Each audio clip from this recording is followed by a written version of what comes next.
And my personal question to you is, why not you? We all ask why we should work this hard. Why take that many classes? Why go to school that many years? You know, why take the notes? Why read the books? Why work that hard? Why put yourself through the push-ups and the disciplines? Why? Good question, why? The best answer to why, I think, is the second question. Why not? Why not see how many books you can read, how many classes you can take, how many skills you can develop? Why not see how valuable you can become to the marketplace and to your friends and to your family?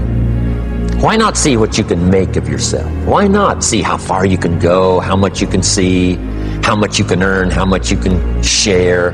Why not? That's the heritage all of us have, to see what we can make out of our lives now that we've been given this extraordinary opportunity. I failed. Why do we force? So that we can learn to pick ourselves up. Yo, we all are great. We all should think that we're great. There's no reason for you to not think that you're great. If you don't think you're great, ask yourself why. Why don't you think the highest of yourself? When you do, people have no choice but to follow suit. Because delusion is only delusional when you don't accomplish the goal of making your delusions a reality. And impossible is nothing to somebody that tries. Everything that someone said was impossible has happened. You got a choice. You got talent. You got a chance, and I want to hear about your environment, what your mama didn't give you and the white man won't give you no shot. You got a chance. Use it while you're still alive. You don't know what death is. Make a decision. Hey, yo, Mr. McCall. Why me? Why not you? But why me? Let's find out together. When you're suffering, you give up on the very things that you wanted the most. When I was going through pararescue, I wanted to be a pararescueman so bad, but that water haunted me. So when the suffering got too much, my dream died. No one can save you but you. You have to put the mind into what you want to put the mind into. If you believe in something, you can achieve it. If everybody who's like at the bottom and feels like they have nothing going for them, reframe that as I have nothing going for me, which also means that I have nothing to lose by taking action, it makes you a much more dangerous person. And I think that was the flip that I've had repeatedly shown to me in my life that allowed me to take the step that I was afraid to take. They say the true hell is when the person that you are meets the person you could have been. Everything you do, you may have some support, you may not, but it's on you. You have to make the decision whether you want to be a badass or whether you just want to be mediocre and everything's okay. But being a badass hurts. It is not our abilities that show what we truly are. It is our choices. A lot of people sit back and they dream about being a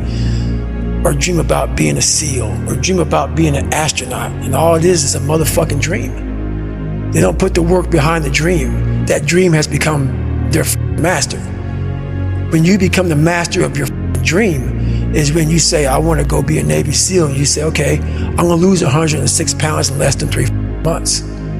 The dream was the one thing I thought about, and the dream was now gone.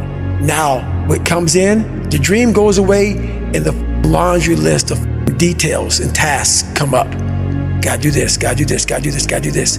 That's when you become the master of your dream. You walk out of this room, you owe yourself. I didn't get here making excuses. So what my father wasn't in my life? The truth of the matter is, he ain't never come into my life. So what, I'm gonna wait for the rest of my life for my man to come? He ain't coming. I live in America, I'm an African-American male. They don't treat us the same. It's something called racism. I ain't gonna cry about it. But I'm not gonna cry about it. I'm still gonna be a millionaire. I'm still gonna be one of the top motivational speakers in the world. But I'm still gonna be successful. I'm still gonna get to where they are. Why? Because I owe it to myself. And can't nobody stop me but me. And you need to get rid of them excuses, and you need to stop pointing fingers at people. And you need to start pointing fingers at yourself. What did you not do? What about talent? Talent? I don't believe in talent. Well, some people, they have talent. It's good. It helps when you have talent. As long as you have a lot of determination and willpower, that's all you need. And you have to have the will to win. If you want to be great, you have to be willing to prepare. And when a cat has talent, they think they can just walk out there and do what they do with their talent until they meet a cat that's prepared. You be that warrior in that garden. And you stand strong. You be a strong man. You be a good man. And you just let the world rage around you. 5 or 6 years, I went every single day without missing a single day. I never got sick. I was in the water on Christmas, birthday, holidays, everything. It didn't matter. The sky is the limit. I believe that whatever I put my mind to, and if I was willing to make sacrifices and I was dedicated, that I could achieve absolutely anything. There was probably 100 days where I didn't want to do anything. I wanted to stay in the pool or stay in my bed and not get out. But those were the days where you have to.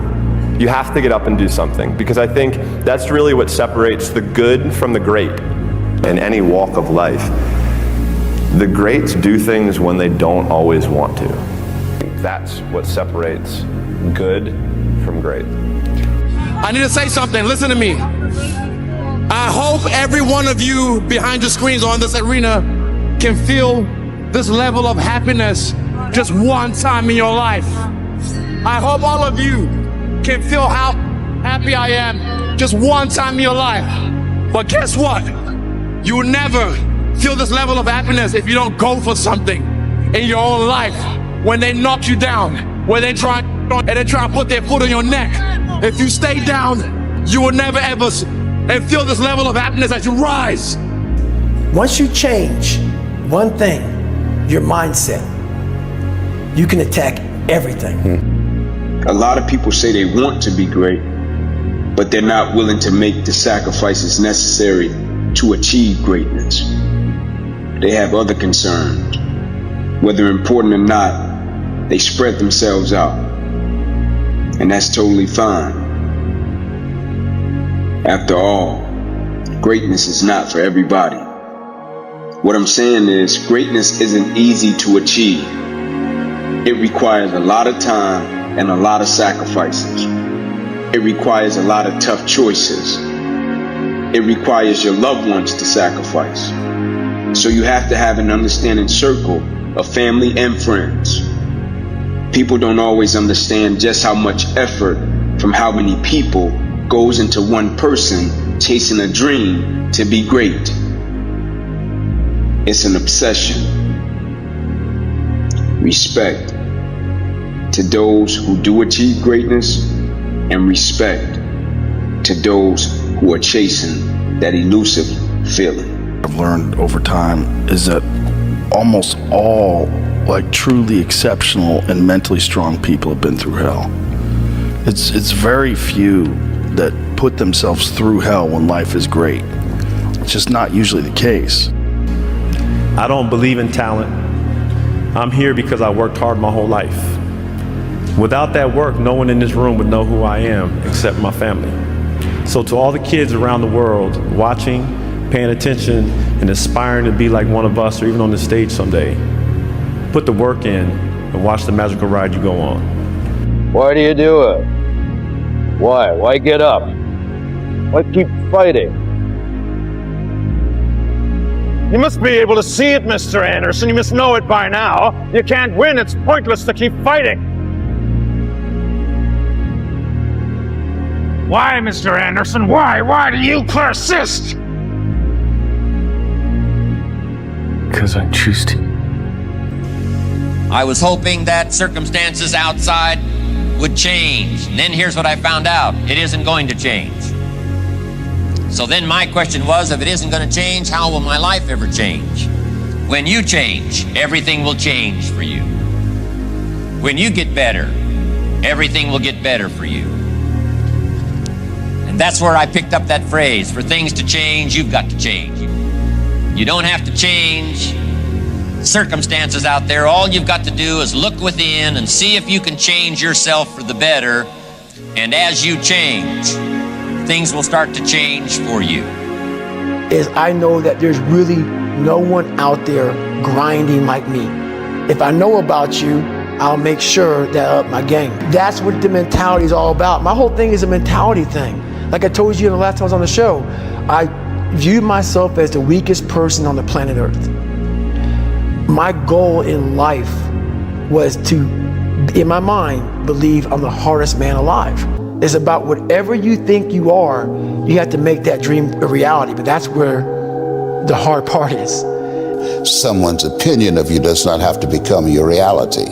And he taught me 3 things. He said, if you want to become successful in life, young man, he said, number 1, you got to change your mindset. He said, you don't get in life what you want, you get in life what you are. This is when I realized that the human mind, once everything gets connected, once the mind knows you're not going to quit something, it's going to try to find more. It's going to try to give you more. Once it realizes you're not going to take the path of least resistance, you're going to stay here until it's done. My mind and my body and my spirit became one for the first time ever. For the first time ever, it became one. And I went to a level that I never thought was humanly possible for myself or anybody else. Well, if regrets are inevitable, if they're going to happen no matter what, an easy way to look at the decision is, rather than which do I want to do, which regret could I live with? My name is Kobe Bryant. I'm 17 years old. I wasn't invited to parties or friendly gatherings on the weekend. So on Fridays and Saturdays, I would go to my rec room with my basketball and basically dribble myself to sleep. And I think that was the best thing that could have ever happened to me, because during those lonely hours in the rec room, I discovered the hunger, the motivation, and the desire to be the best possible basketball player that I could be. When your mind knows it's not going to quit, your body will adapt to whatever is in front of it. I ended up running 20 more miles. I did 101 miles in 19 hours and 6 minutes. And that one day changed, 19 hours. It wasn't SEAL training, it wasn't Ranger School, it wasn't Delta Force, it wasn't any of that crap I went through. It was this 19 hours and 6 minutes that forever changed my life, to know that we as human beings are capable of anything. And we don't need any special kind of parents or tools to get there. So I end you with this. Don't stop when you're tired, stop when you're done. Thank you very much. Never, ever give up. Don't give up. Don't allow it to happen. If there's a concrete wall in front of you, go through it, go over it, go around it, but get to the other side of that wall. And how you get to that point in life, what I figured out, it's so noisy right now. This world is so noisy. We all walk around with these phones, computers. The world is so fast. We're not able to think. The most powerful weapon in the world, we walk around with it. It's our mind, it's our brain. You have to be able to go into a very dark place in your mind and figure who you are. Go back to what you want to do, what's your purpose. We can't figure our purpose out, or why we're here, or why we're even born, or whatever, because it's so loud in our mind. We don't have any quiet time with ourselves to sit back and say, what do I really want? There's so many different dialogues in our head that we can't think. So my biggest thing is, you have to be alone in a very dark place in your mind to think about what is important to you. Right now, the biggest advice that anybody could give you, 85 to 90% of life is just showing up. Show up. If you show up, there's a chance something could happen.